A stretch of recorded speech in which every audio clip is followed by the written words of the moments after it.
पाकिस्तान के इतिहास में तख्ता पलट करके सत्ता अपनाने के लिए अगर किसी को पहली बार जाना जाता है तो वो है पाक के तानाशाह जुल्फिकार अली भुट्टो। लेकिन उनकी तानाशाही का अंजाम अंत में फांसी ही निकला।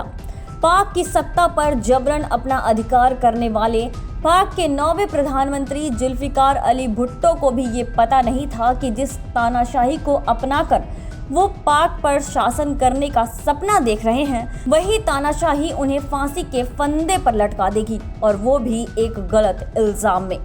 भुट्टो 14 अगस्त 1973 से लेकर 5 जुलाई 1977 तक पाक के पीएम रहे।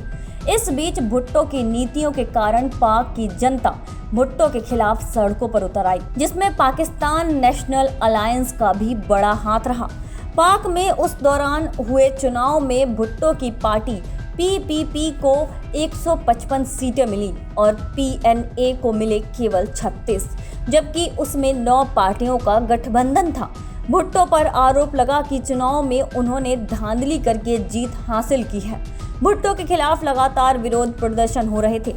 विरोधों को रोकने के लिए भुट्टो ने दमनकारी नीति अपनाते हुए अपने खिलाफ उठने वाले सभी आवाजों को दबा दिया। लेकिन भुट्टो की ये बादशाहत ज्यादा दिनों तक कायम नहीं रह पाई। तब के पाक के तत्कालीन सेना अध्यक्ष जनरल मोहम्मद जिया-उल हक ने तख्ता पलट कर दिया और खुद पाक के प्रधानमंत्री बन गए। लेकिन जिया-उल हक वहीं नहीं रुके। भुट्टो पर विपक्ष नेता अहमद रजा कसूल की हत्या करवाने का आरोप लगा और 3 सितंबर 1977 को भुट्टो को गिरफ्तार कर लिया गया। जानकारों की माने तो ये मुकदमा हाई कोर्ट में चलाया गया और इस दौरान भुट्टो को अपना पक्ष रखने का भी मौका नहीं दिया गया। ये मामला एक तरफा चल रहा था, जिसके बाद 18 मार्च 1978 को लाहौर हाई कोर्ट ने भुट्टो को फांसी पर लटकाने का आदेश दे दिया। 4 अप्रैल 1978 को जब भुट्टो को फांसी दी गई, उससे एक दिन पहले 3 अप्रैल 1978 की सुबह भुट्टो की पत्नी और उनकी बेटी उनसे मिलने आई थी।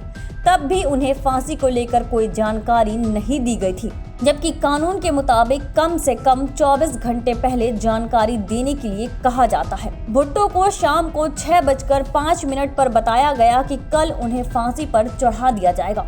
भुट्टो ने यह सुनकर केवल इतना कहा कि ठीक है, सब खत्म। जानकारों की माने तो भुट्टो को रात को करीब 2 बजे फांसी देने का फैसला किया गया। उस वक्त वो गहरी नींद में थे, उनसे उठा नहीं जा रहा था, तो उन्हें स्ट्रेचर पर जबरदस्ती ले जाया गया। यहाँ तक कि जब वो फांसी के तख्ते तक पहुँच गए तब भी उन्होंने आंखें नहीं खोली। लेकिन तब उन्हें कहा गया कि अब आपको उठ जाना चाहिए। जैसे ही घड़ी में 2:04 हुए, जल्लाद ने भुट्टो के कान में कुछ कहा और लीवर खींच दिया। भुट्टो आधे घंटे तक लटके रहे। डॉक्टर ने मृत घोषित कर दिया, जिसके बाद बिना परिवार के किसी सदस्य के करीब आए ही उनके गांव में पैतृक जमीन पर दफना दिया गया। यहाँ तक कि भुट्टो की लाश तक को देखने की इजाजत नहीं दी गई। उस समय में रावलपिंडी सेंट्रल जेल के अधिकारी रहे कर्नल रफीउद्दीन ने भुट्टो पर एक किताब लिखी थी, भुट्टो के आखिरी 323 दिन। इस किताब में भुट्टो के जेल की जिंदगी को लेकर काफी कुछ कहा गया है। किताब के मुताबिक भुट्टो के सच्चे मुसलमान होने को लेकर भी सवाल उठते रहते थे, क्योंकि उनकी मां हिंदू थी, जिस कारण फांसी के बाद उनके प्राइवेट पार्ट की पिक्चर लेने के लिए कहा गया था, ताकि ये जांच की जा सके कि इस्लामिक रीति रिवाज के अनुसार भुट्टो का खतना हुआ है या नहीं। लेकिन रिपोर्ट में सामने आया कि भुट्टो एक सच्चे मुसलमान ही थे।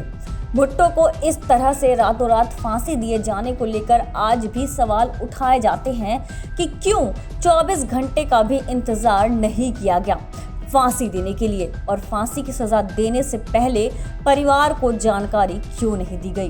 कई लोग आज भी हैं जो मानते हैं कि भुट्टो की फांसी गलत थी और गैर संवैधानिक थी। बताते चलें कि भुट्टो की बेटी बेनजीर भुट्टो, जो आगे चलकर पाकिस्तान की पहली महिला प्रधानमंत्री बनी थी, उनकी भी 27 दिसंबर 2007 को एक चुनावी रैली में गोली मारकर हत्या कर दी गई।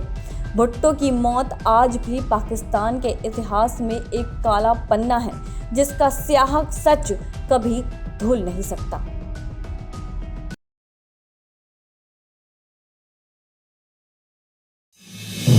आप देख रहे हैं नेट्रिक न्यूज, साहस सच कहने का।